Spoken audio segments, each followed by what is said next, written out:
Hi, my name is Molly Tipping, and I am a Feldenkrais practitioner working in Perth, Western Australia, on the lands of the Whadjuk Noongar Nations. Today I'm sharing with you a live workshop that is a follow-on from the first Nervous System Harmony workshop series that I ran. This particular workshop looks at how we take the ideas from what we learnt in that workshop around the autonomic nervous system, and specifically the sympathetic and parasympathetic aspects of that nervous system, and looks to apply them to real life situations and how we might change our environment externally or change our environment internally so that we are more matched to the moments that we enjoy or want to enjoy in our lives. This class has sort of about 45 minutes of conversation and exploration where we're kind of working together to build a little bit of an experience. And then it has about 45 minutes of exploration in the body where we look at what is sympathetic and what is parasympathetic, and we can start to ebb and flow between them. We finish with a few little conversations and questions. Please enjoy. And if you have any questions or any comments, leave them underneath. Thanks. Bye. Okay, so to start with, if we maybe just jump onto the chat box and we just put in the chat box, maybe where we are at the moment. So maybe that's the country or the place that you're living in from a land perspective, or it might be the room or the place you are in your home or your office, or it might be the feelings you've got at the moment. And it's cold, exactly. Yes. So, okay, so that's right. So San Francisco, obviously you guys are heading into winter over there. And we are we're in Western Australia over here, some of us. And so actually it's quite lovely, isn't it, over here in WA? It's quite warm, even though it's 8 o'clock, it's already feeling lovely.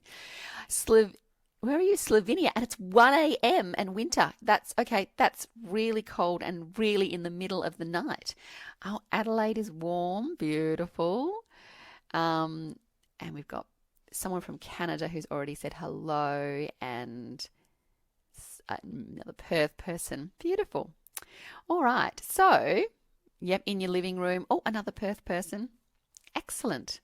But this session basically follows on from the last one.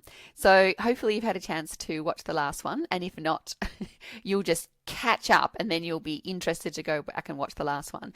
The last one was kind of very much around the theory of the autonomic nervous system, particularly the sympathetic and the parasympathetic, really understanding that much, much more. And now what we're going to look at is really understanding, well, how do we take those ideas into our lives and how do we use them in moments where actually it matters that, if I'm at a party or if I'm having a conversation with a friend or if I'm preparing for an interview or I'm on a date with someone, how is it actually those ideas are going to actually genuinely be useful? And so the start of the class is going to be that we're going to be, I've got my whiteboard and we'll do a little bit of whiteboarding, and then I'm going to pull up a community whiteboard, and then we're going to jot information down on the community whiteboard, and then we're going to have conversations and questions. And when the class is, small enough that we can all have our own questions, we can unmute and have a little chat together as well. Then we're going to break, and then we're going to come back and do the somatic work of changing our physiology so that we can best match the environments that we might need to. So we might just start with just a little kind of check-in, because one of the things that I really find about Zoom is that it's, weird, and I feel like it's nice if we can actually have people's voices and people's movements in the space. So let's start by just feeling in our body where we would like to just do a little bit of a wriggle or a stretch, depending on if it's the start of the day or the end of the day. Look away from the screen so that you don't feel that sense of constraint of having to look somewhere, and just kind of start to push into your body, pushing into the skin, Squeezing the hands or squeezing the shoulders, stretching back a little bit. Rolling the head, rolling the weight of the pelvis. You can wriggle your hands, you can wriggle your toes.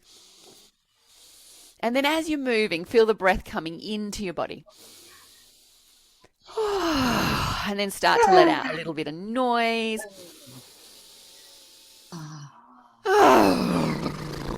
Little bit of a blurble. Let your tongue do a little bit of movement as well, and your lips licking. And then we can say our names as we're moving and where we're from and how we're feeling today. Oh, my name is... It's so good. One of the best things about doing Zoom all over the world is you have every aspect of the night and the day in the one space. Beautiful. All right, so let me pull into view my little fancy whiteboard. What we've got here is really simple today. Basically, if we remember from last time, we've got the sympathetic nervous system, which I draw in the top half of the kind of board, and then the parasympathetic nervous system here. Now, last time we talked about that, these words can sometimes feel a little bit kind of peculiar, and essentially we could kind of make it that this is the active nervous system. So this is when we're doing stuff, being busy and being active in the world. And this is the nervous system when we're kind of resting, we're taking it easy. And one of the participants last time said, it's like a parachute. We kind of come down and slowly relax. And that was such a beautiful way of saying about the parasympathetic nervous system. In this nervous system, we get hot. And in this one, we start to cool down. In this one, we're busy. In this one, we're just pottering. So what we're going to look at today is I've got 5 kinds of things that might turn up in your life that would be really useful to kind of put these ideas into practice. Now, obviously, we are heading toward Christmas time, and that means Christmas, the actual thing.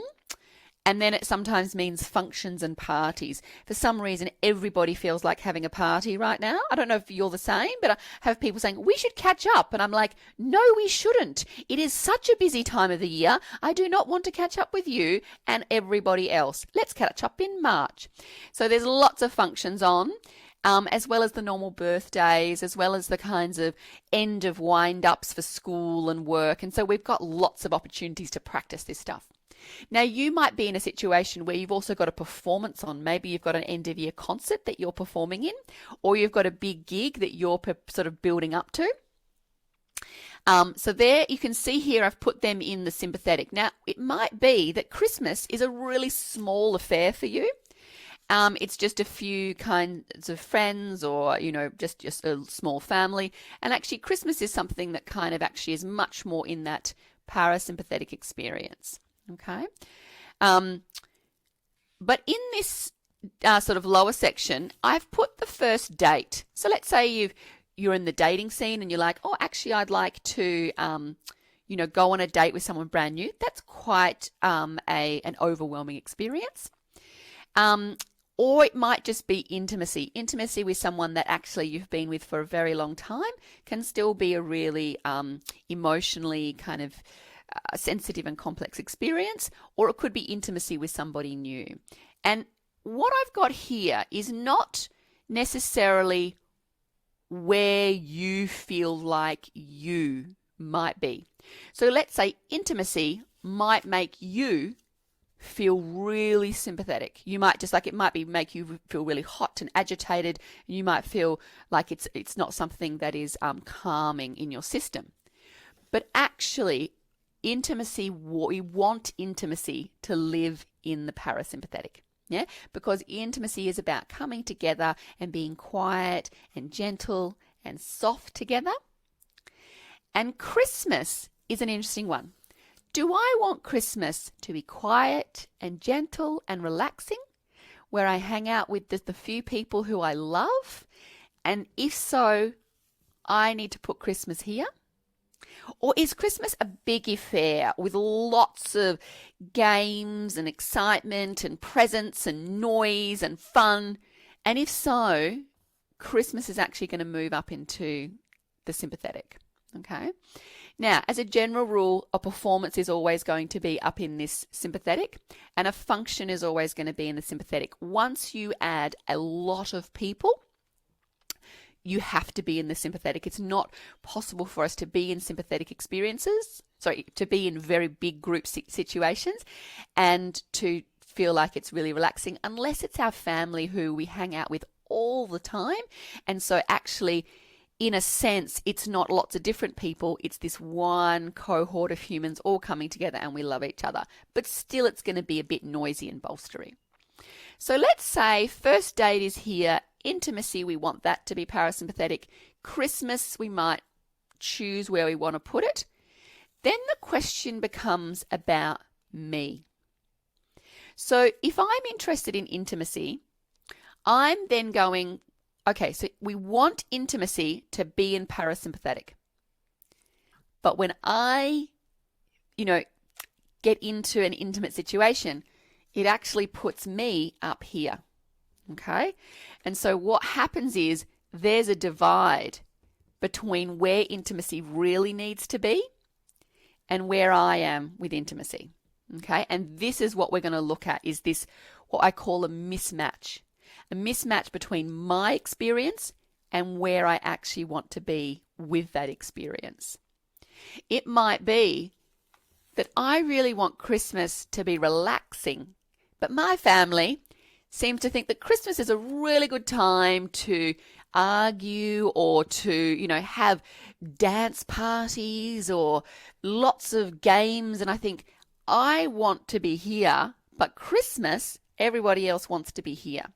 And then there's a mismatch again between those ones. Okay. So what we're really interested in these experiences is if intimacy is meant to be here, but I feel like I'm here, or Christmas is going to be here and I just want to hide in a hole, or if for the performance I want to reach really high heights of sympathetic power, but I might actually be, either I could be above where I really need to be. I could be too sympathetic, and actually that's not going to be helpful because then I can't, maybe think actually performance maybe is better here. I'm up here, really jittery, really fast, far too active. Or maybe I'm feeling sluggish and I've got to perform. Really what we're looking for is, can we match that we go, oh yeah, I am in the state and in the experience. So is a mismatch of experience and nervous system state. It's kind of like a mismatch between the external environment and the internal environment. The external environment is that it's one person in an intimate exchange, in a quiet space, but I am feeling sympathetic.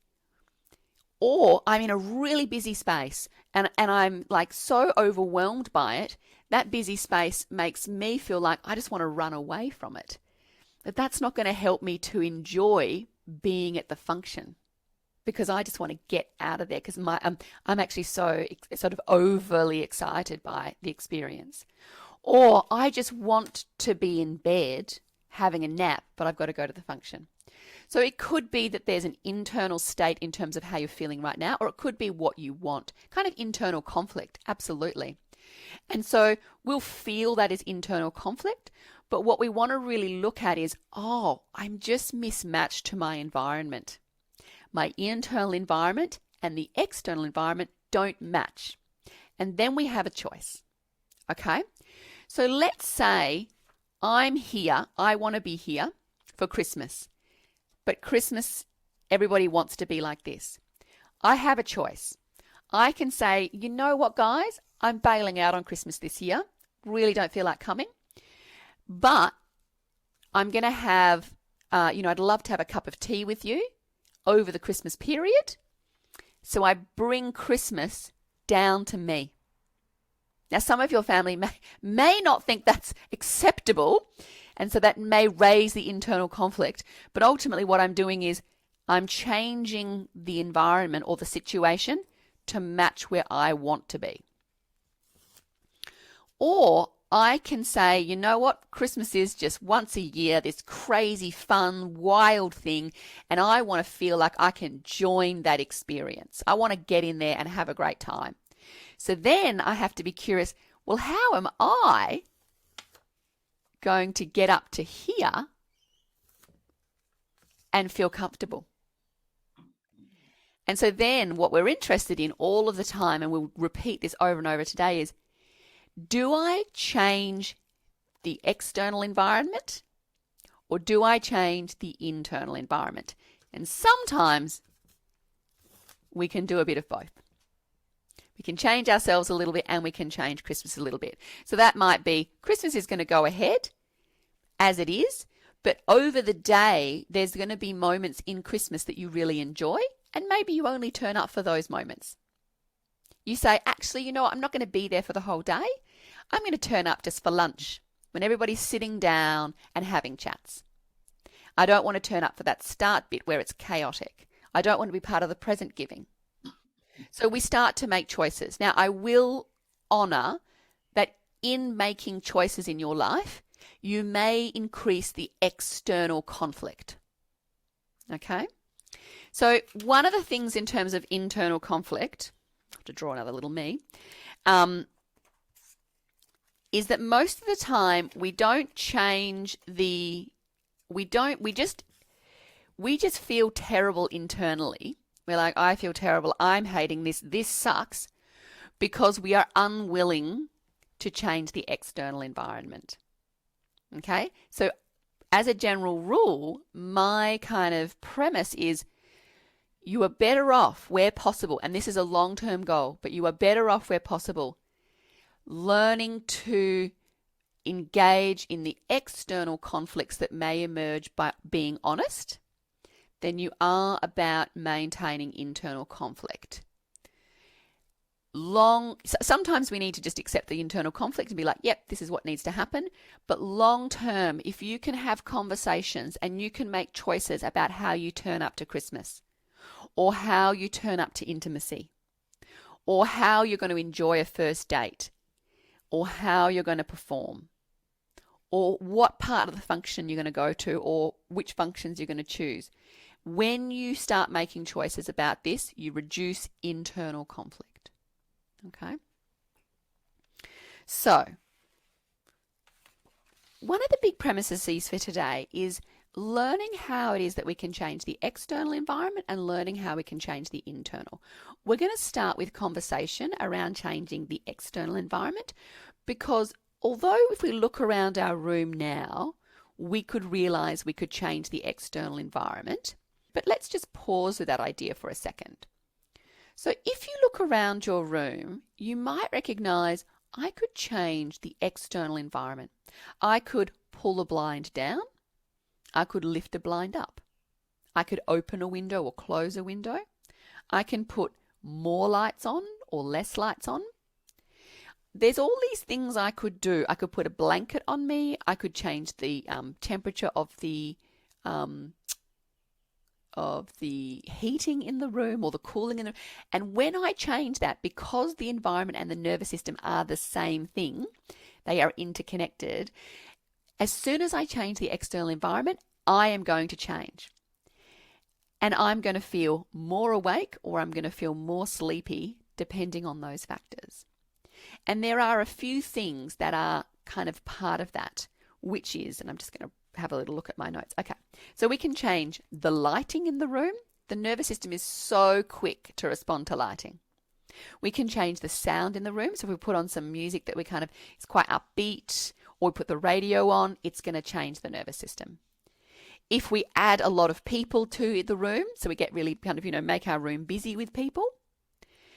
If we clean the space and make it kind of really open and spacious, or we put ourselves in a little small space.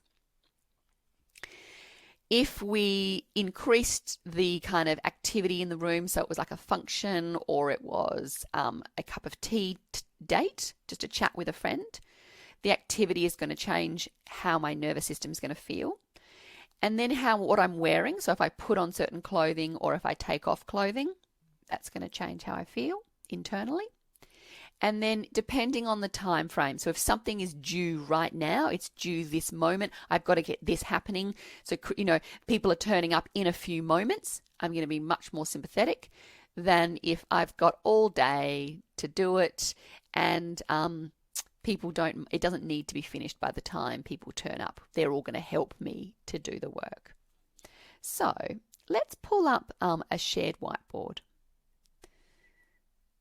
Right in the sympathetic and the parasympathetic, environments or conditions or situations or things in the world that make you feel sympathetic or parasympathetic, make you feel active and busy and engaged, or make you feel relaxed.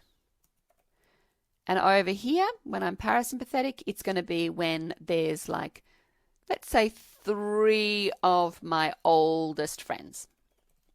That's when I'm going to be feeling parasympathetic. Okay, so we've got low. I'll write a few things in here. And don't worry if you draw over each other. I can move you. Beautiful. Yeah, great. Yeah, beautiful. Absolutely. Yeah.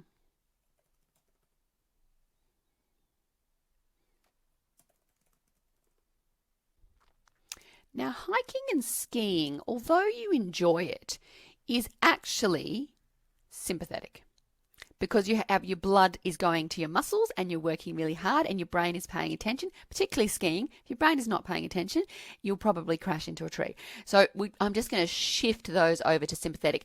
So just because we love it doesn't mean that it is on the parasympathetic side, because parasympathetic is sitting around doing nothing, relaxing. Yeah, beautiful. So what we can see here is we've got kind of sympathetic and parasympathetic environments. Now, what we want to do is recognize that, actually over here, we also have, things like sugar, or if there's, those kinds of things, there's a meal that's going to be there. If it's noisy, I'm going to be over here. What else have we got? So laughter, tears. And even if we're not 100% sure, we kind of feel like we're writing lots of things in here that you think, I think they might be somewhere else. That's totally fine. So what kind of lights, what kinds of lighting arrangements make you feel sympathetic or parasympathetic? What about what time of the day feels more sympathetic or parasympathetic? Like maybe the middle of the day. Maybe when you get up, you feel that kind of burst of energy, kind of that morning sort of like 8 a.m. sort of wake up time, 6 o'clock, you're up and busy. So I'm much more sympathetic in the morning. I'm kind of up and I'm busy and I'm doing things. Yep, beautiful. Someone else has said morning there too. Great. What about noise? So, the radio, the news, is very sympathetic, or kind of dance music, or, what kinds of things get you busy, get you moving? Now I'm going to put dance over here because that's, unless you're doing slow dancing, you need all your muscles in your brain for that to be working. Great. Okay, what about how many people? How many people do you like hanging out with where you go, yep, when I hang out with this amount of people, it shifts me into parasympathetic? Maybe it's only on your own. Maybe it's, 3 of your favorite friends. Maybe it's just you like being with one person only. How many people do you be with when you feel like I'm really sympathetic? So maybe it's groups of people that you don't normally spend time with. Or maybe it's work colleagues. Meeting new people, absolutely. Anytime we're in a situation where we're meeting new people, we're going to have to be much more sympathetic because we have to pay attention. What is this person saying? I don't quite understand, and we have to interpret that. Whereas when it's people we know, so our familiar friends, we just laugh and carry on. Yeah, exactly. An old friend. My favorite family. I don't feel relaxed with all of my family, but I certainly feel relaxed with some of my family. Beautiful. What about the space? What does the space look like? What's in the space that makes you feel sympathetic or parasympathetic? So it might be some people say things like, when they're feeling cluttered. Maybe it's sort of to do with the environment in terms of, being outdoor, in the shade of a tree. Yeah. So it's that thing of being in a beautiful open space near water. Like the river is very, very calming for me. Whereas the wild ocean over here. Maybe there's lots of cushions or there's couches. It's like a nice soft bed. Maybe over here, there's the space is going to be a kind of, dance sort of hall. And then let's put down the time. So when I'm camping, I don't have anywhere to go. Or when there's deadlines. And as a general rule, what we say with the sympathetic and parasympathetic is sympathetic is it is minutes and seconds. And over here it is days. So as soon as something is moving into being, 4 hours away, or it's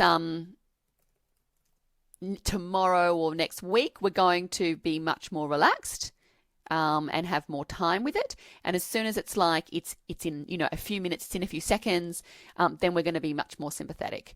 So it could be 1 hour. So 1 hour is probably heading you into that sympathetic state.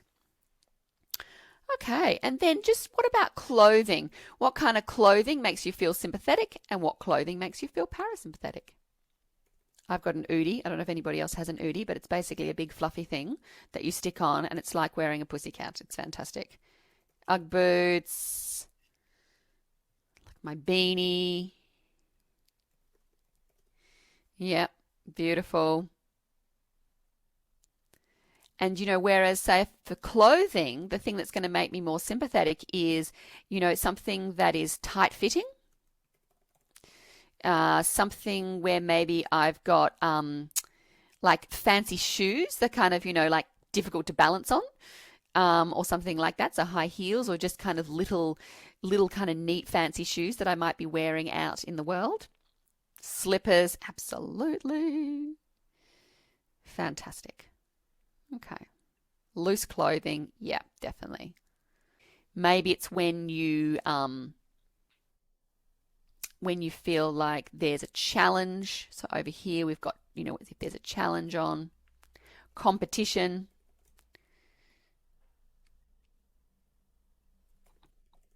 And when we feel like it's a group activity, like it's more focused on process and learning together.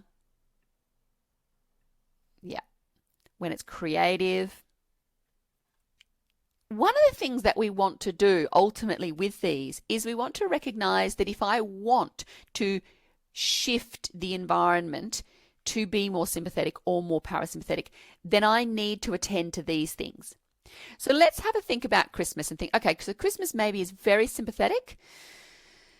There's sugar and there's lots of people and it's noisy and there's all this kind of, conversation that's quite complex. So I've got conflicting conversations, like when people are arguing. If I wanted to make Christmas more parasympathetic, I'm going to need to look at the things on my parasympathetic list, and I'm going to maybe turn up to Christmas in Ugg boots. Or maybe I'm going to, make Christmas, in the evening, or I'm going to have classical music playing, or we're going to do Christmas at the beach or near the river. So I can start to include more of these things in a sympathetic environment rather than just being trapped in that space. So essentially, all of those things that we wrote down, that were in that sympathetic space. Okay, so we had, noise, and we had lots of people, and we had actions and competitions, and it was fast, and things were happening really a lot. If I want to move intimacy, because I think actually intimacy scares the hell out of me, and I want intimacy to be more sympathetic, I'm going to take intimacy up by putting intimacy into a busy space. Saying, I'm going to hang out with someone who I want to be intimate with, but we're going to go somewhere, or I'm going to play some dance music that makes me feel more active, or I'm going to wear clothing that makes me feel much more sympathetic. That I'm going to literally bring intimacy up into where I want it to be by changing the external environment. And if I was in charge of Christmas this year and I wanted Christmas to actually be a really relaxing affair, I might say, well, you know what? Christmas is going to be at the river in the afternoon, and we're just having a barbecue, and there's going to be no presents, and so if I was allowed, within my family to make those changes, I could bring Christmas down into a parasympathetic experience by changing all those factors. Again, with the first date, we're actually going, well, hang on, I want the first date to feel more parasympathetic. So I can meet somebody at the river. I could turn up to that date wearing really comfortable clothing because I don't want to get all dressed up for that first date because it actually makes me feel too sympathetic. I could, so we really go, I can change these things based on changing the environment. And for lots of people who are feeling stressed or anxious, they're not very good changing the environment. They're not very good telling people what they want or genuinely going out and doing something about it. So what we might just pop into the chat box is just some things around what helps you or what do you find hard in changing your environment. How do you go, I change my environment all the time by bada boom. Or it's really like, what is hard about changing your environment? What is hard about telling someone, I don't want to do that. I would prefer to do this. Yeah, absolutely. Putting the earphones in. And I just the other day we were at the basketball courts, and one of the mums had earplugs in at the basketball court so she could go and watch her son play basketball, which she wanted to do, but didn't have that same sympathetic arousal because, and so the reaction from others, exactly. And so we will maybe talk to that in a little moment, is how do we ask for what we want, or how do we get, change the environment without other people kind of feeling really threatened by that. So say if I want to catch up with a friend, and she wants to kind of, have a big birthday party, setting boundaries really from the start, absolutely. So she wants to have a big birthday party, and I'm like, I am too tired to go. I just want to stay home and have a weekend on my own. Then I might say to her, hey, listen, can we catch up for a cup of tea at another stage? So I'm going to then kind of bring that into a conversation where I can say, can we meet halfway? Or can I still show you that I love you, but not have to have all this internal conflict? So sometimes it's about conversation. And I think that is, essentially a really important piece. Yeah, exactly. So this idea that actually if I request that, I might seem like I'm weak or that I'm not capable, as opposed to actually I am tired and that's okay. Or I would like there to be a different experience, and that doesn't mean that that's a negative thing. This is just how I like to live my life. This makes me happy when I am at the river. So wouldn't it be great if I was happy? That would be fantastic. Yeah. So there's those. It's kind of managing the opinions of others, and the opinions of ourselves, essentially, when we start to be more honest about what really works for us. Pause now, grab a cup of tea, and we're going to come back to doing some work on the floor and in sitting in regards to actually changing the internal environment. Because whilst we need to definitely learn to change the external environment, and that's really important, sometimes we cannot change the external environment. The work function is on and we are required to go. Christmas is happening and we are turning up to it. I have a show coming up and I would like to do it. I cannot change anything about that. And so how am I going to change my internal state or my internal nervous system experience so that I can turn up to that and enjoy it? Take a little few moments. Maybe in this time, you might even like to write down something that you recognize you do feel mismatched with, and actually jot down what things could you change in the environment.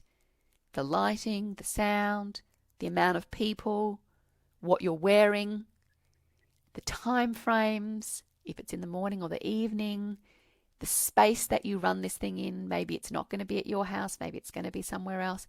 That you go, actually, I feel like that would be really important for me. If I could change that, I would then be bringing that experience down or up to match my internal state. And I'll be here for conversations or questions if anybody would like to have any. Beautiful. Okay, so we're going to start simply in sitting in a couch or a chair. Okay, and this is because most of our experiences in the world occur here. Most of the conversations we have, most of the engagements that we're going to be enjoying in life are going to have an element of sitting. Okay, and we'll also look at this in standing and lying as well. But in sitting, one of the interesting things about the nervous system is the way that it coordinates the musculature. So when I am in a flexed or a rounded and sort of slumped and relaxed sitting position, that is going to bring me into a much more parasympathetic state. Okay, so I'm literally going to be slowing down my breathing.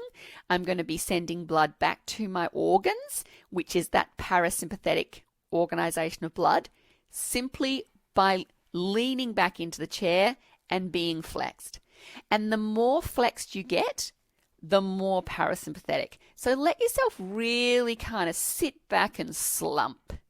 Let yourself get really kind of comfy and relaxed in your chair. Not so slumped that you feel that there's discomfort on your back, but so that you go, yeah, that's good.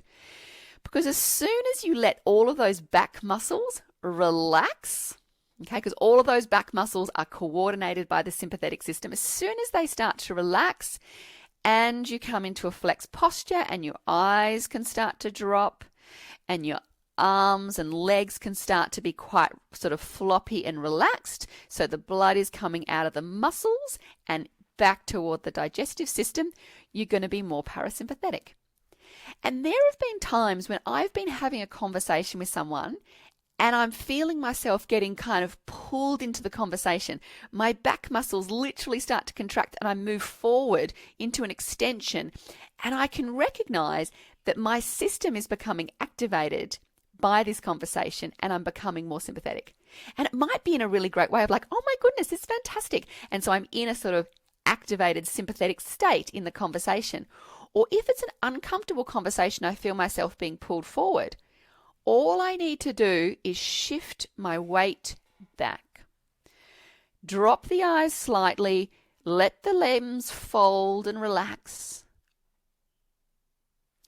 And in that state, I'm going to shift my nervous system into a much more parasympathetic state.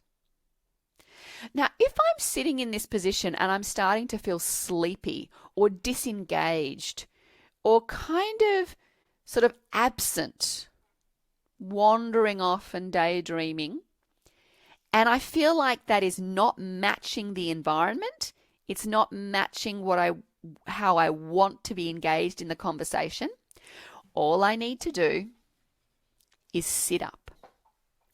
Feel the muscles of my back become more active, move my body a little bit more, come forward. So that in this state, I'm more awake. The muscles of my back are working, my body, the blood is going more towards the muscles and the limbs. And then in this state, I can be more sympathetic. Yes. Oh, I am engaged in what you're saying. I am present to that. I am thinking about that. Because we activate the muscles of the back, we send blood to the brain, we send blood to the muscles, and I can be more sympathetic in the conversation. And so it's really about choosing, how engaged or how relaxed do I want to be? And I can change my posture. So let's say you were at Christmas and you were feeling like you wanted to relax more. You could find a couch and you could sit down with a cup of tea and you could relax into a comfortable position in your body. You might look around the space and choose a quiet nook that you could snuggle into. Or you could even do that at a function. Most functions have chairs. So even you could kind of be like, actually, I'm just going to go over there. And it's what I really love about going to functions and you feeling like I'm mismatched to this. You can often find that if you sit down and you get comfortable, you will have someone come down and sit next to you. Because inevitably, most people find those situations very overwhelming. And as soon as they see that someone has given themselves permission to relax, they're like, oh, that's fantastic. I'll come and relax with you. And before you know it, you've got a whole heap of humans who are sitting next to you and just wanting to have a little chat and not engage in the big busyness. Now, in reality, if I wanted to be very sympathetic, I would actually be standing up. So I would be like, I'm up, I'm moving, I'm active, I'm moving from one conversation to the next conversation, I'm dancing. I'm actually going to be even more active in my body if I wanted to be really sympathetic. Now, if I wanted to be really parasympathetic, if it was even possible in the situation that I was in, I would lie down. I would do a kind of chaise lounge kind of, lay down on the couch, or I would even just lie myself on the floor. So let's lie ourselves on the floor and get really parasympathetic. So settling into lying on the floor, and we're going to look a little bit at sort of some different kind of lying positions as well as different movements. And we can feel that although lying down is predominantly a parasympathetic experience, as in the nervous system doesn't have to pay attention to all of the details of the world that it's in, we can let the blood come out of the brain and the blood will come to the digestive system. We might even feel that the stomach starts to gurgle as soon as we give ourselves permission to rest. We can still be more parasympathetic or more sympathetic in the lying position. So to start with, bring yourself over onto your side and you can pop a little pillow underneath your head and curl your limbs up so you're in like a little fetal position, a little curled in quiet fetal position. You could even get a blanket and lay the blanket on you. Because again, that's changing the external environment. But when we're in these moments, it's really nice to kind of compound the parasympathetic experience. So when we come into a little curled side-lying position, this is going to elicit more so a parasympathetic experience of being in our bodies. Now, that's not always true. Sometimes for people, they come to lie on the side, curled up, and it feels not comfortable, like I don't want to be here. But as a general rule, going into a little curl with the eyes dropped, with the limbs bent, with back muscles lengthened, curled away from the world, so we're not paying attention, and we close our eyes and we go into that little womb-like state. This is a parasympathetic position to rest in.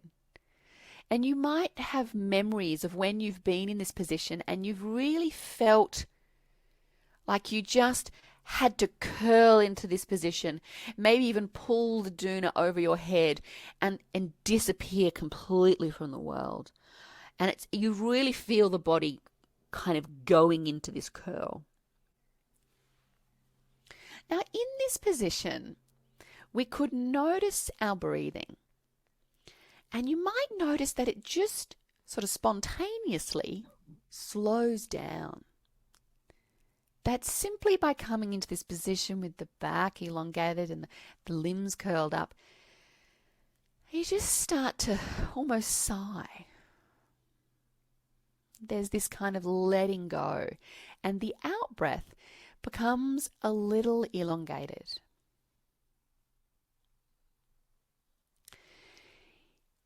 The in-breath is coordinated by the sympathetic nervous system, and the out-breath is coordinated by the parasympathetic nervous system. So if I sigh, and let that out-breath just really start to be the breath that is present, that is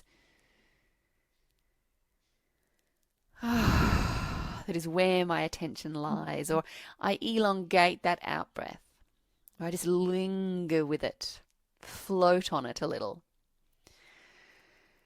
That's going to make a really big difference.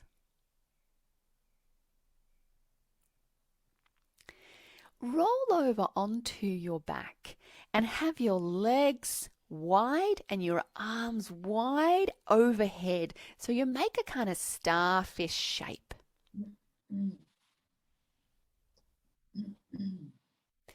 One of the things that's quite interesting, we can tell if we've been really sympathetic through the day,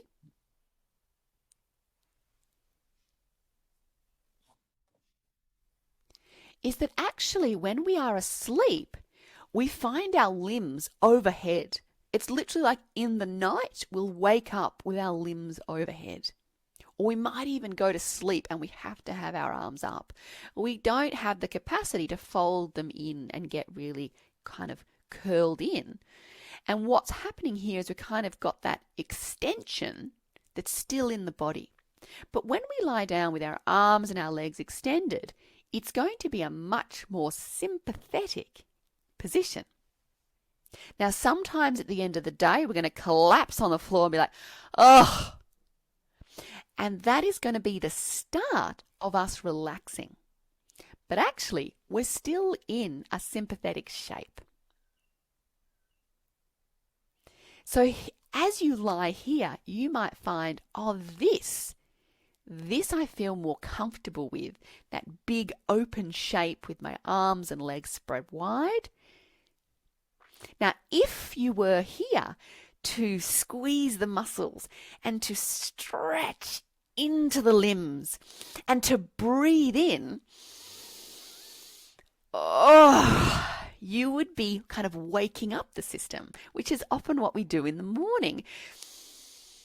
We stretch and we push out into the edges of our skin and we squeeze the muscles. And we take that beautiful breath in.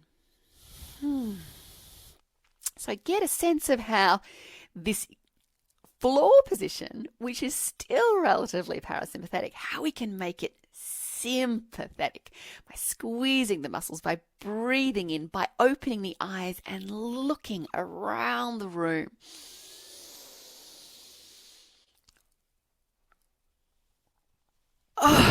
And we can sigh, but we are kind of hanging out on the end of the in-breath, stretching, opening widening. Oh, and then we fall out of it with a kind of collapsed out breath. So take a moment to choose, either curled into that little beautiful fetal with the eyes closed or looking down, and the fingers and the limbs all kind of bent up, and just such a quiet little space. And really let your head tip and drop to the back of the neck, right up to where the neck meets the skull is all lengthened, and the chest is really soft, and the belly's all wrinkly and soft because it's all curled in on itself, and the toes and the feet also feel really beautiful and folded and lazy. And you could even imagine that the blood starts to come out of the brain, out of the muscles, and it comes back into the belly organs.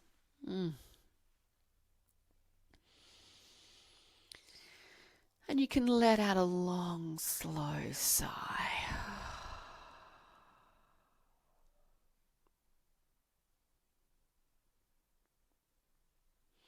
Or you might be on your back and you're really enjoying squeezing and stretching and breathing in. Or maybe you want to do a little bit of one and then a little bit of the other. Because actually, there's something nice about being in one for a little bit, but then actually you want to be in the next one.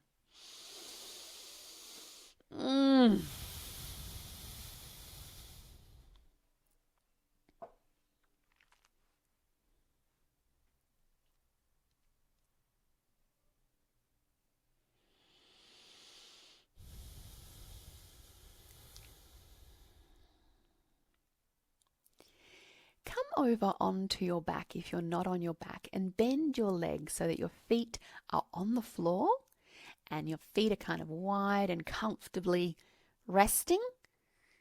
So you can feel like you've got legs that are useful, and you can have your arms out to your side a little bit so they give a bit of space for your shoulder blades and your armpits to feel like they can breathe and move.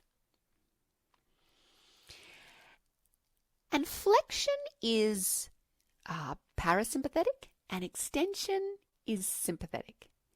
Getting small and curling into ourselves is parasympathetic, and extending out into the space is sympathetic. We can do something that balances the sympathetic and the parasympathetic, and that's rotation.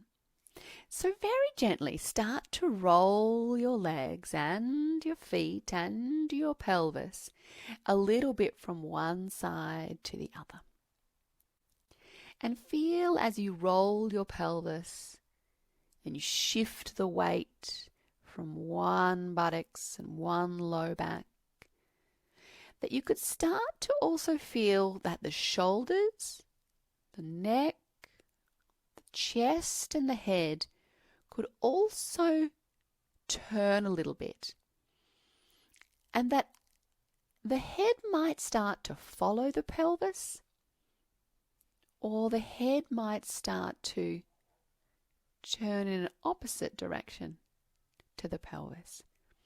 But just find a pace of movement that feels good in your body to do.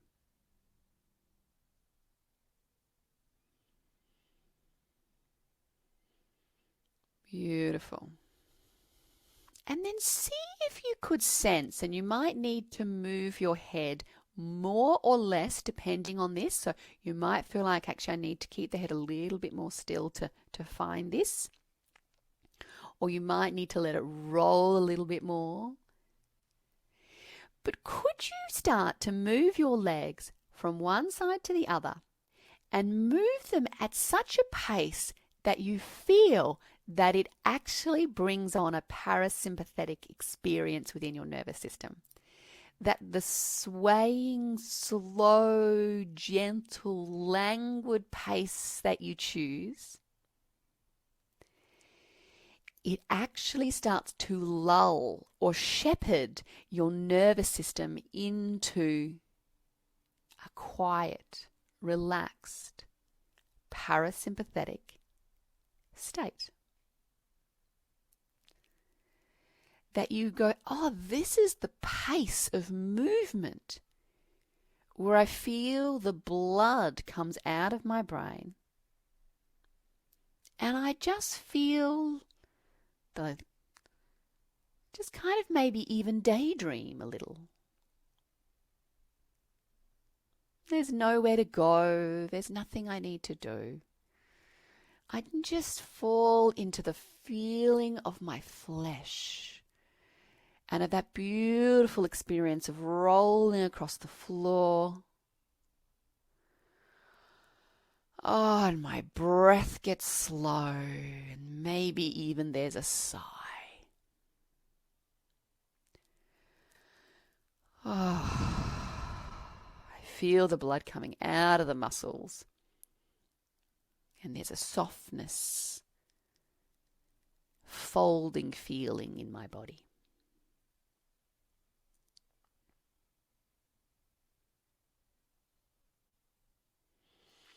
And then see what it would be like to move in a way that's more sympathetic, where there's more tone and activation of the muscles, where maybe the pace is quick or sharp. And again, your head may want to move less or more. How could you kind of rouse the system into a little bit of play, a little bit of excitement? Woo, woo, woo. That it could be rhythmical, fun, and fast. That you feel like in the pace that you choose, the blood in the body is starting to pump a little faster. Woof, woof, woof. And the in-breath becomes seemingly more important. And maybe the movement gets smaller, or maybe it gets bigger. How could this movement of rolling the pelvis and legs be more sympathetic? Maybe you push with the legs more, so it's more dynamic and muscular. Vroom, vroom, vroom, vroom. Maybe you have a song in your head that you're kind of dancing to, a little bit of floor dancing. And then fall back to it being a parasympathetic movement.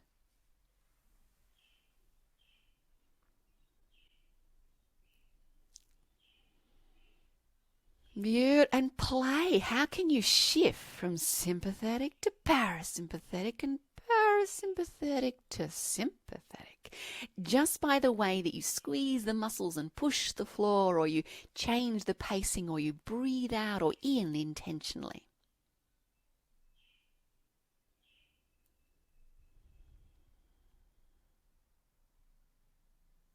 Beautiful. Let your legs slowly come to rest down on the floor and let your limbs lay gently beside you.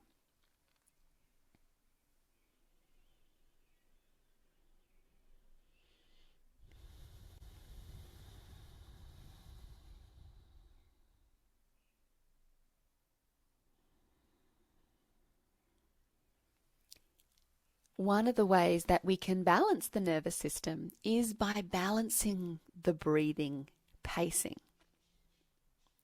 So just notice as you're breathing to start with, if you feel that your out-breath or your in-breath is more dominant, is a little longer.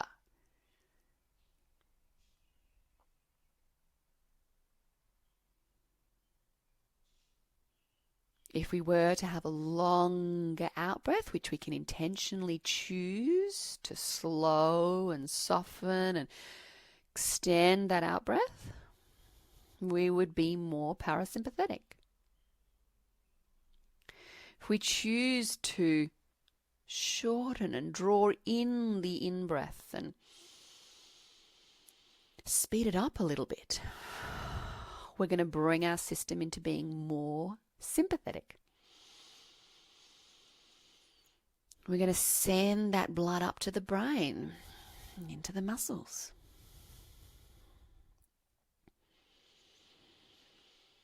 But if we were to see that we could actually breathe in and breathe out, and that the pauses at either end of the in and the out breath were equal, that one was not more kind of dominant than the other, we would start to harmonize the nervous system. So you might like to count. You might like to have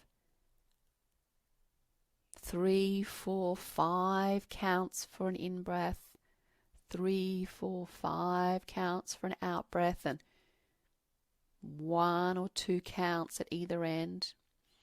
Choose not what you think you should do, but choose what it is that feels like a good way for you to be curious about finding harmony.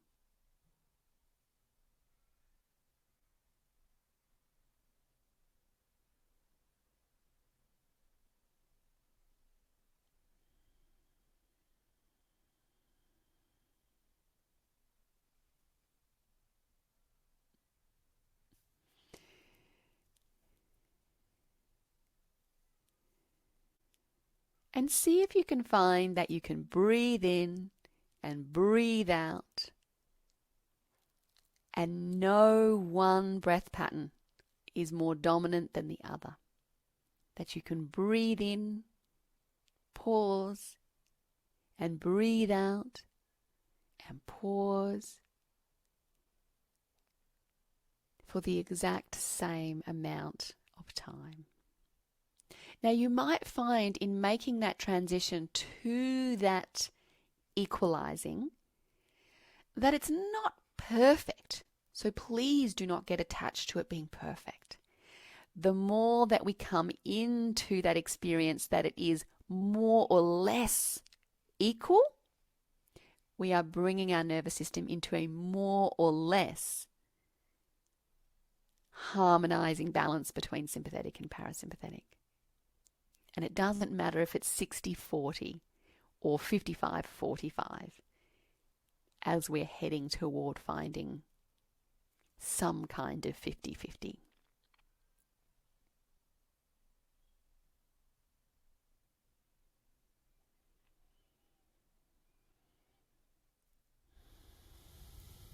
Allow your breath to simply find its rhythm again that is comfortable for you,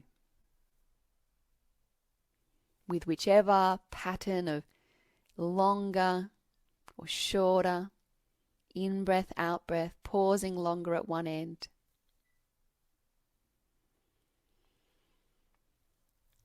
And we're going to do just a little bit of breath work that is around the nostrils. So you might like to come to sit, or you might like to stay on your back, whatever feels comfortable, and you change your mind as we're going, okay? So you're going to bring your fingertips, your thumb and your index finger, up to just very gently pinch your nose, okay? I'll talk you through this as we're going. But what I would like you to do is to take a little breath in and then just very gently close off the nostrils. And as you close off the nostrils, you're going to gently pause the breath. But I would like you to pause the breath in a way that is not holding tension in your body. You release your fingers, you breathe out each time you feel that you need to. But we're going to repeat this pattern of breathing in, placing the fingers to cover the nostrils, pausing the breath, but the mouth is soft, the eyes are soft, the throat is soft, the chest is soft, the belly is soft, so we don't need to tense and hold the breath with muscular effort. The breath is simply just paused, and then we breathe out whenever it is that we feel that that is a good time to do so. And then very gently start to roll your head a little bit if you're lying on your back, or if you're sitting, just start to tip your head, drop your head, roll the head a little bit so that you have this paused breath. The mouth is soft, the chest is soft, the belly is soft, the hip joints are soft. And then we just add a little roll of the head.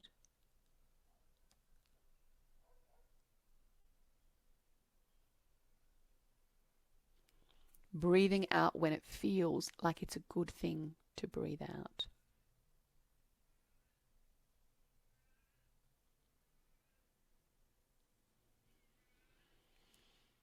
You can take a few breaths between each little experience.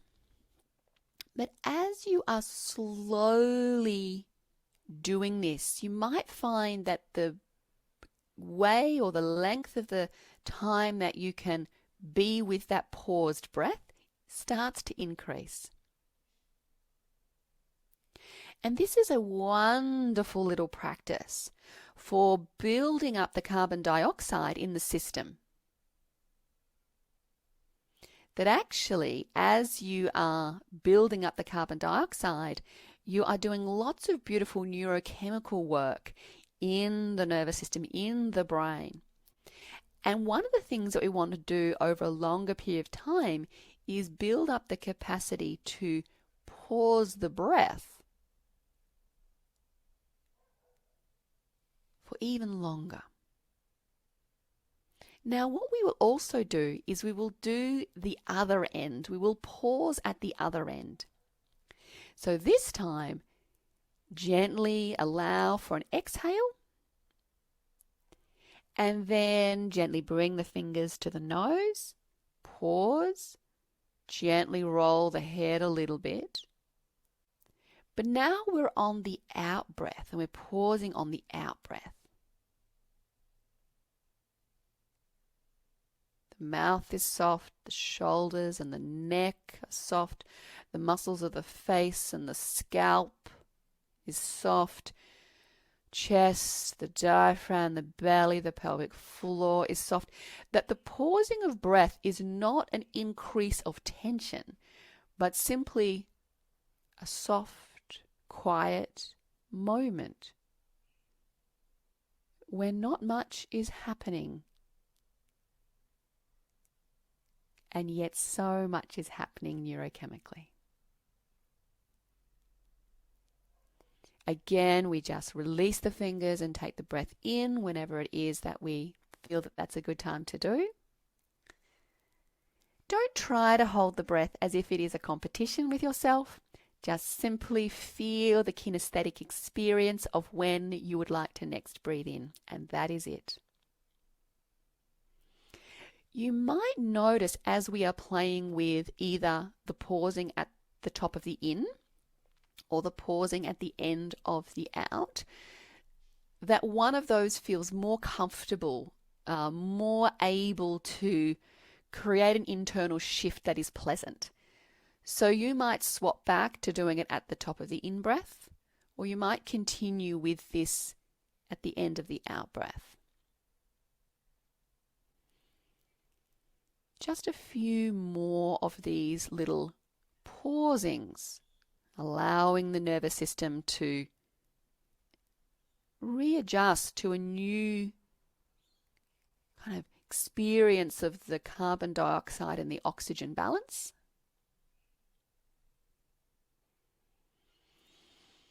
And at some point you can just let that all fall away and just return to breathing in a way that is actually really natural for you, and it doesn't matter what the pacing is, in or out.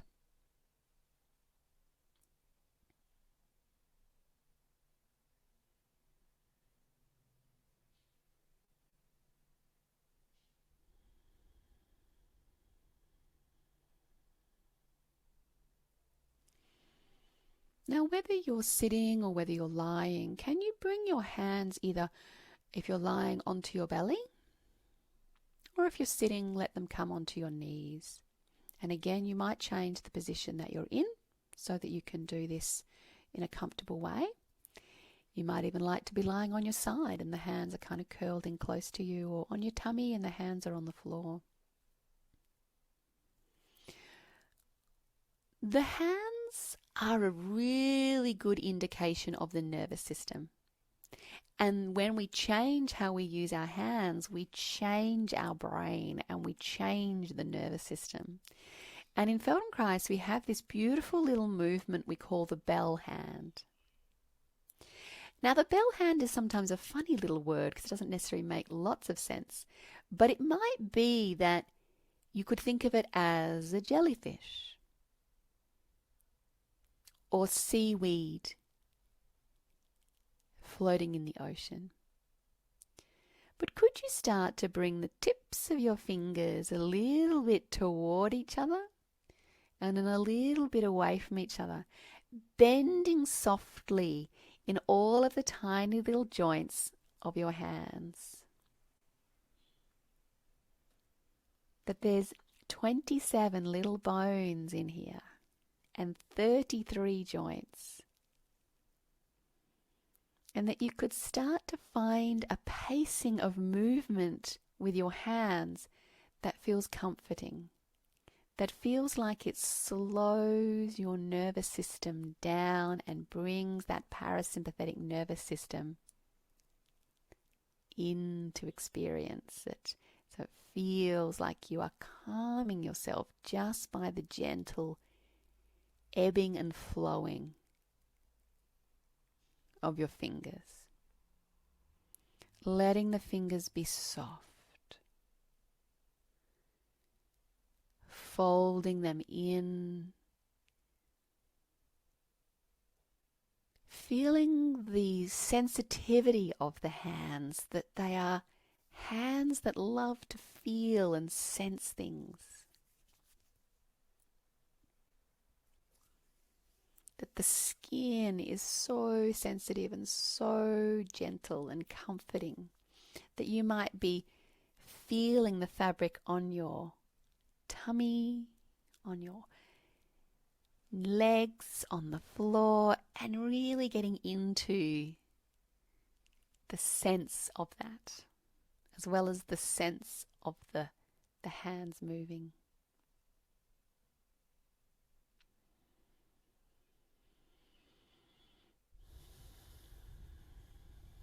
Let's add to this a little bit more parasympathetic experiences, but we're going to bring in another area, which is the mouth.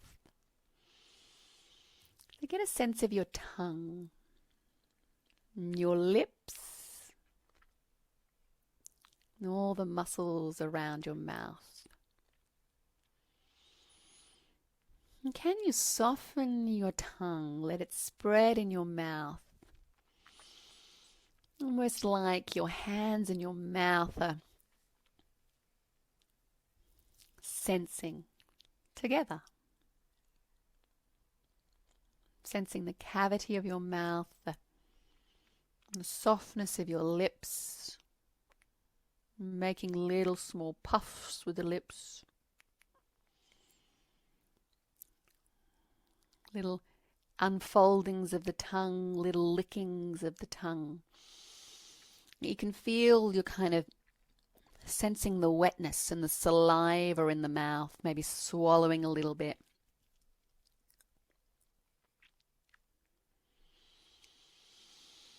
Maybe the hands touch each other, or they run across the floor or across your tummy.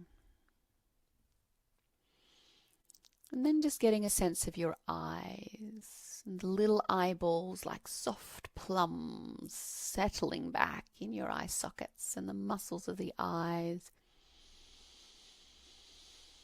They just relax. When we are in a parasympathetic state, the muscles of the eyes are relaxed and the eyeballs themselves fall back. They really settle back in the socket as we settle back into our bodies. As we get soft, the eyes get soft. And the eyes start to see light and shade and beauty. They feed back to the brain. Oh, the colour, the movement of light, the movement of the curtains in the wind. Allow yourself to either keep your eyes closed, because that can be very parasympathetic, just to let the eyes drop into the sockets and really feel the eye muscles relax, or just to look at the space like a baby might look at it, with the lights and the shadows and the reflections, and the movement of the trees and the wind. Just even looking at your hands, folding and floating like little bits of seaweed, dancing in the breeze. And the tongue is soft. And we feel the flesh and the skin of our body is warm, and we might even give ourselves a little rub, sliding the hands across the skin. Really waking up all of those beautiful nerve endings in the skin that tell the brain that we're relaxed. We're cuddly and snuggly, running across the belly, the breasts, shoulders and the neck, using your hands as if softening the skin, softening the muscles across your thighs. And that there's a kind of pacing to the movement of the hands that relaxes us, softens us, makes us feel quiet and gentle, snuggly, makes us feel warm and loving. You might come to rest your hands intentionally on your belly or on your chest, and you find where is a comforting place to rest your hands. You go, yeah, when I rest here, I feel relaxed, I feel comforted. There might be a few little places that you go, yeah, here, that feels nice. And the lips are soft and the muscles of the eyes are soft. And we go, this is being parasympathetic. This is being soft and gentle and feeling comforted. Giving ourselves a little rub just because it feels good to do that. And that might lead to a little stretch or a little roll. And if it's soft, it's parasympathetic, or you might stretch out a little bit into sympathetic and then come away again from it and come back to a softening parasympathetic touch where the hands fold and flop and caress. And the mouth is soft and juicy and full, and the tongue can sweep and the eyes can fall and rest.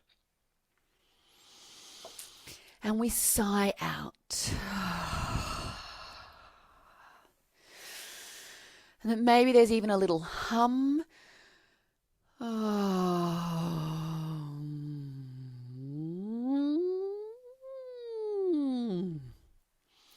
Because making sound is very parasympathetic as well.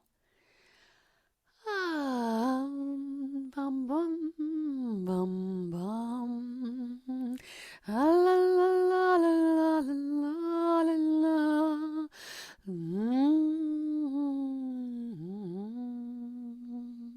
That you could sing a little song to yourself as you gently stroke.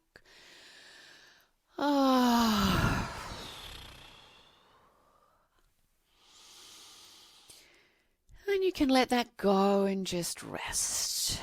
And just feel what that feels like to rest in your body in this deeply parasympathetic state.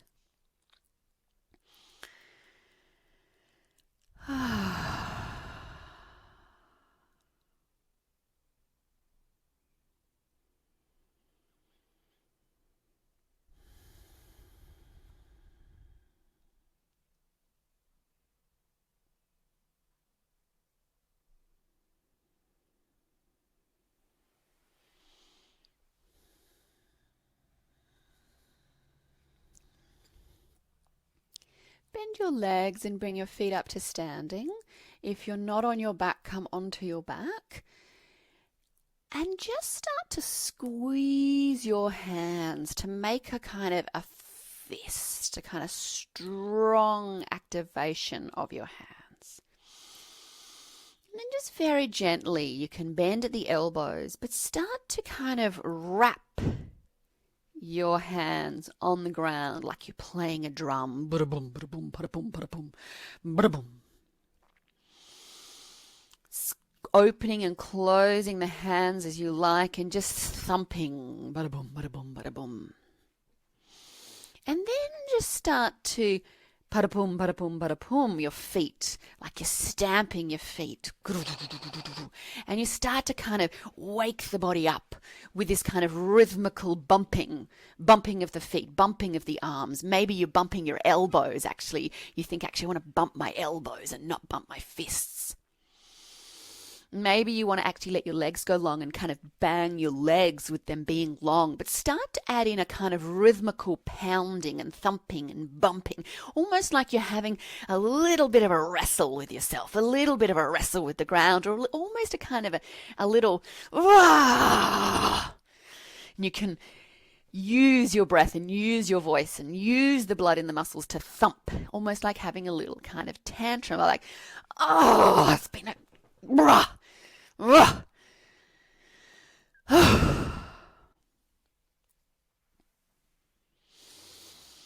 then just roll to your side and come up to standing. And we're going to do a little bit of this more active movement in standing.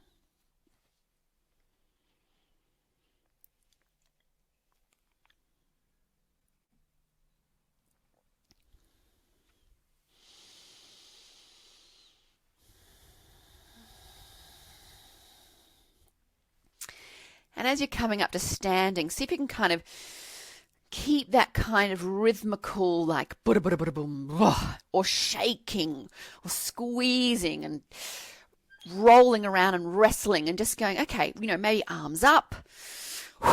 Like, how would I bring energy into my body? Shaking, pushing, reaching, pulling. Wriggling, that's it, squeezing, pounding the hands, boom, boom, boom, boom, boom, boom, boom, shaking the fingers out. And that you could start to breathe in intentionally. You could kind of pull that breath in. Oh, yes, good idea, Milan. Head to bed once you're relaxed. And how do you actually kind of bring on that sympathetic energy? Welcome it in. Yes. Come on. Let's get busy. Let's get active. Bring it on. Bring on the activity. Bring on the muscular activity. Bring on the activity in the eyes. And the eyes are forward and they're looking about and they're darting. And the mouth, maybe the mouth is like, rah, it's active and the muscles are strong. You could even stick your tongue out. Rah. Rah, rah. Get active, get sympathetic. Woo! It's great to be here. Maybe let out a little kind of like, woo! Woo! Woo! Woo! Ha ha! A little laugh, a little shout into the space. Woo! And breathe in and bring it on. And then you just let that fall away. Now we're going to either sit or stand, and you can choose. But we're going to do just to be comfortable, but also to kind of you'll feel where you want to be. We're going to do a little activity which I call bring it on. Okay, so we've sort of done a little bit of that bring it on, but that's when I've got a challenge ahead of me. I've got a function, I've got a party I've got to go to. It's Christmas time, and we go, you know what? I'm going to bring my internal state up to that level of activity. I'm going to bring it on. So I want you to kind of bring yourself imaginatively into the space that you are maybe needing to step into. And I want you to kind of almost like an electricity kind of wave, squeeze your muscles and feel that kind of frisson, the kind of anxiety, the excitement of that experience, and almost like you're sort of almost pulling in that sort of energetic experience and pulling it into your flesh of like, bring it on.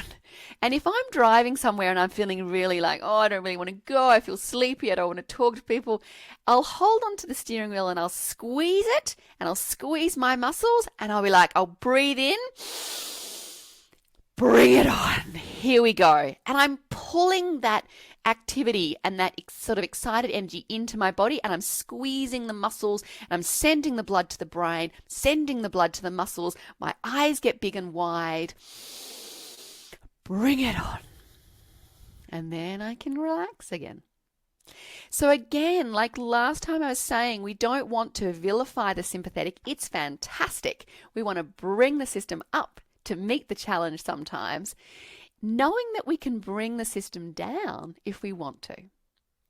So I can be turning up to a party and be like, I am way too agitated, way too much movement, way too much excitement. How could I calm this system down? By being a little bit more flexed and dropping my eyes, by putting my hands somewhere comforting. So let's just take a little moment to come back to the computer and just to come to sit in the computer, or not in it, well, sort of in it. And I want you to find a place where you can put your hands on your chest, around your heart even. Or you could put your hands on the back of your neck. Or you might put your hands on your forehead or over your eyes or on your belly. And just spend a little time here and just see if you can feel that you can really connect with you. You can let that breath out. Maybe you round your back a little bit. Or maybe you want to kind of scratch your scalp and wake up the skin and come forward. Maybe you want to stretch a little bit. How could you change your internal state either into the parasympathetic by calming down or into the sympathetic a little more that feels like that's a good place. I want to be here in this experience. Exactly. I can move my fingers. I could use my breath and my voice. I could use my hands, either scratching or pounding, banging and clapping, squeezing, moving or quietening and stilling.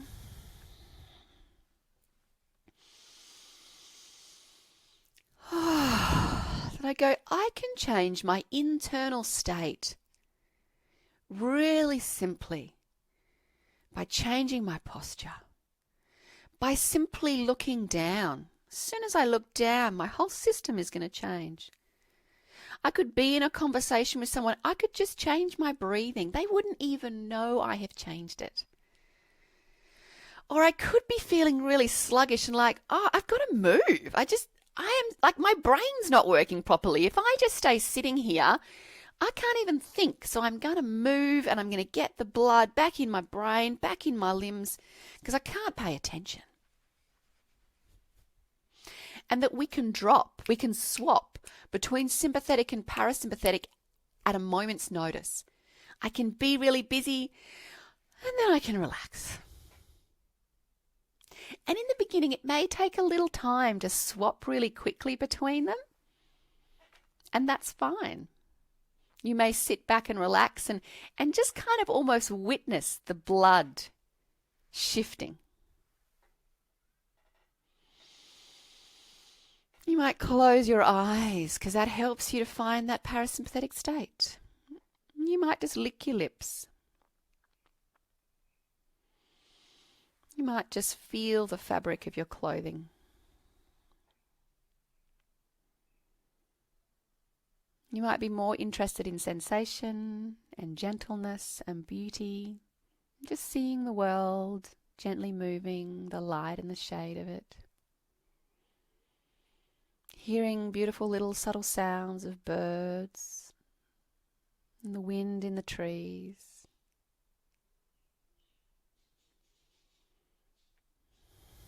You might start to look around your room and see the details and see the bits in it that maybe you should put that away, or maybe I could change that up.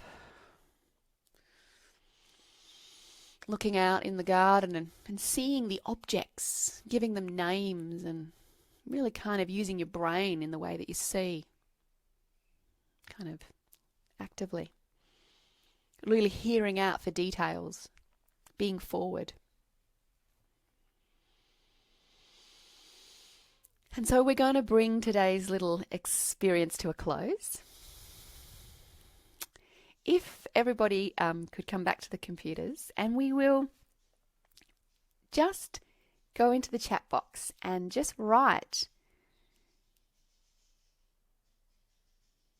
what it is that we went, something I learned, something I enjoyed, something that I might do differently tomorrow.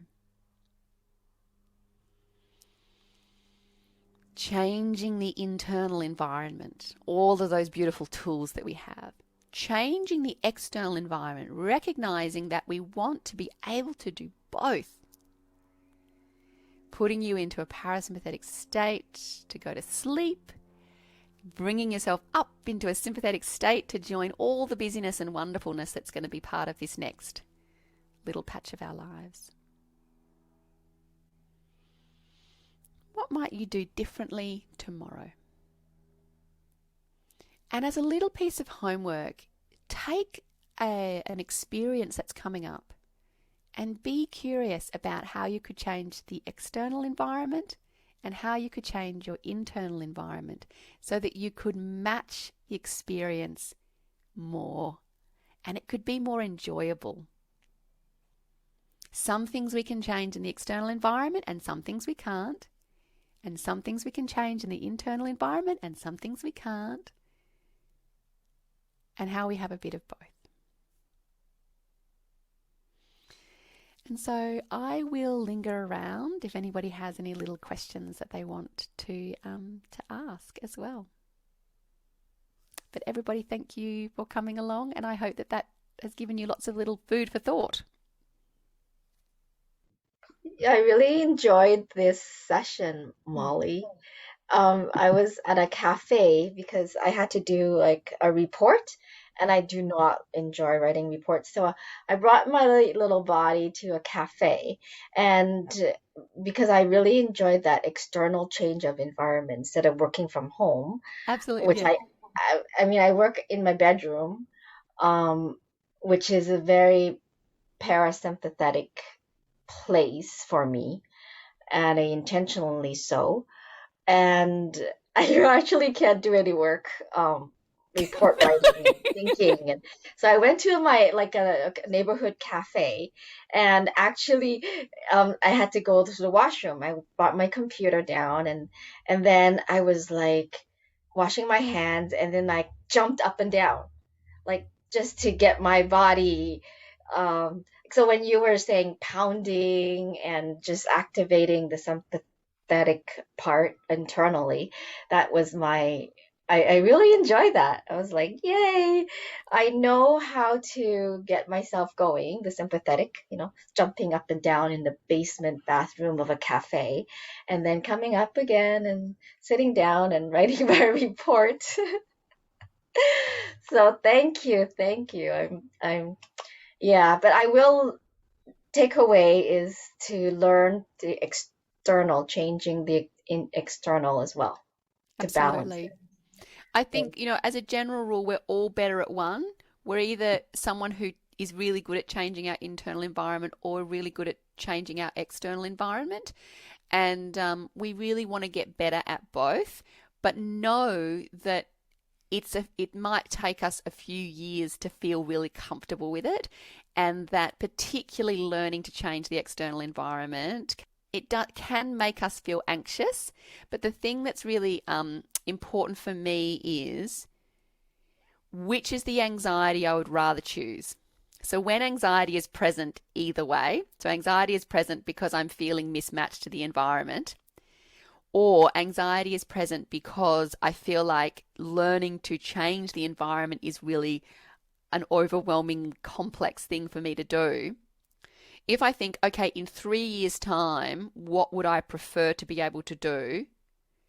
I would prefer to be able to change my external environment. Then choosing that level of anxiety means I'm going to improve my skills. So it's sometimes about choosing the anxiety that actually eventually will dissolve. So learning to change your environment may make you feel a bit anxious initially, but once you learn it, you won't feel anxious at all about it because you'll have a new skill. Does that make sense? So it's really about choosing the anxiety that actually is going to eventually lead to you having a new skill, rather than choosing the anxiety that may help you feel safe in the world because you've always done it, but in 3 years' time you will have learnt nothing. So you'll still feel exactly the same. So absolutely. But give yourself a lot of patience and opportunities for practicing, and to practice without asking other people, like without having to kind of maybe do it with other people, but just move your own house around a little bit and just play with it in safe ways. Yeah. Beautiful. Things you wanted to bring forward? Yeah, well, first of all, I just want to say thank you for the last two sessions. Have been Right. wonderful. And I haven't said to you before, but I work with Susan Hillier here. Oh, So yeah, she lovely. said say hello. Oh, great. Yeah. The other thing is, I think I'm someone that lives with chronic pain, so I spend a lot of my time trying to get back into the parasympathetic system without realizing that need to push yourself into the sympathetic nervous system, because otherwise it sucks the joy out of life a bit if you're always just trying to down regulate the system. So yeah, this has been quite it's a sort of aha moments for me during lots of this. And I particularly enjoyed the somatic work and seeing what was happening there, and that if you do get excited, you can start to bring yourself down, maybe not very quickly but the stage. But so I wanted to say thank you so much for sharing this, and I think you do wonderful work, so thank you. And Lisette, I you. think that that's something that's really actually very important, isn't it? That actually we're like, it might be that your system is very quick to go up, but it's slower to come down. Mm-hmm. But the more you train it, the quicker it will be to come down, which then means you will feel more confident to be able to go up because you know you can come down. Mm-hmm. Mm-hmm. And the other thing that you mentioned about making sure that sympathetic system is really strong and fantastic is there's an irony with chronic pain, which is, yes, we want to down regulate the nervous system so that it doesn't actually become oversensitive. But in a sympathetic state, when we're strong, our pain is also going to go down. Mm-hmm. Because if you think about, footballers and dancers who are like, doing the most ridiculous things, they don't have pain when they're in the activity that they're in. It's not to say they won't have pain afterwards, but there is something about the sympathetic state is engaged in the world, and I might stub my toe, but because I'm engaged in the world, I won't notice it. So we do need to have a really good, strong sympathetic system with chronic pain as well. So absolutely. And as you say, life gets a bit boring, doesn't it, if it's only parasympathetic? Mm. So many more fun things to do Absolutely. in the world. And I want to be able to be sympathetic and not feel like it's an awful place to be. I want to enjoy the excitement and the challenge and the intensity of it. But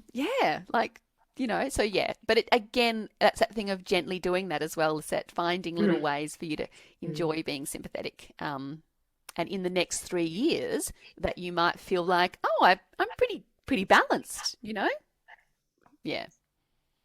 Yeah, it all makes some sense now hearing it, but I think it's just my mindset before was always to try and bring my nervous system down, and I do realise that when I'm engaged in something, the pain dissipates a lot. So it's certainly it needs to be fluctuating around, and that's very Absolutely. And So I think, thank you very Lisette, much.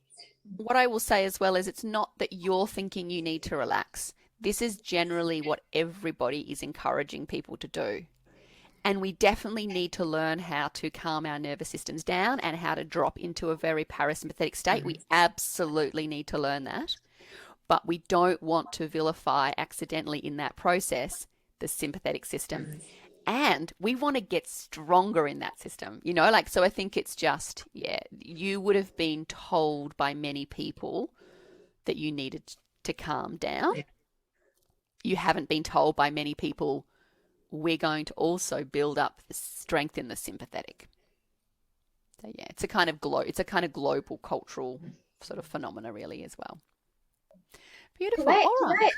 can I ask Molly? It's sometimes I have depression, and is Yes. that because I am really focusing on the parasympathetic? Yeah. Uh, like I just don't want to do anything. Yeah. And so with everything, right? So when we're depressed, when we're lethargic, when we feel fatigued and we're like, ugh, I hate life, I just want to like crawl in a hole and die, you know, um, well, that's a parasympathetic response. It's a retreat from the world. And sometimes we're tired and we just need a rest. Like, just like, actually, I'm exhausted. I'm busy. I just need to curl up with a book and just let the world disappear. Like, that's totally fine. But if I'm doing that all the time, I need to strengthen my capacity to turn up in the world and take on those exciting challenges so that my system is like, oh, yeah, I can do that. That's fun. Like, it's exciting to be in the world with all these people. Um, and look, it's not entirely true because there's a whole heap of neurochemistry that's kind of part of it. But the kind of general thing is anxiety is in sympathetic and depression is in parasympathetic. Okay. So, and if we don't think about anxiety and depression in terms of like illnesses, but we just think of them in terms of qualities, the qualitative state of being anxious and the qualitative state of that's sympathetic and parasympathetic. And so if we can then look at it just in that way, we can go, oh yeah, some sympathetic strengthening that's going to be really useful to do. That's cool. You might take up paddleboarding. Who knows what sympathetic activities you choose to do? you know, you can start sympathetically on your own, and then you can build up to going out dancing all night with your friends. All right, everybody, thank you so much, and I'll Thank piece you. this together and then send out a little recording for you to go back over. But yeah, just it's these things are so simple in idea, and they make the world of difference. They really, really do. I have so much more energy and so much more willingness to take on really fun things, and so much more willingness to say to the world, "Go away. I don't want you. You suck. I'm tired. I'm going to bed," and not to feel guilty about that. Yeah. Because I just trust my nervous system and I go with it, and yeah, and sometimes I make the world match me, and sometimes I match the world, and sometimes I do a bit of both. Thank you, everybody. You can unmute and we'll do our little like Oh. have a beautiful day or a beautiful evening. Good Bye. night.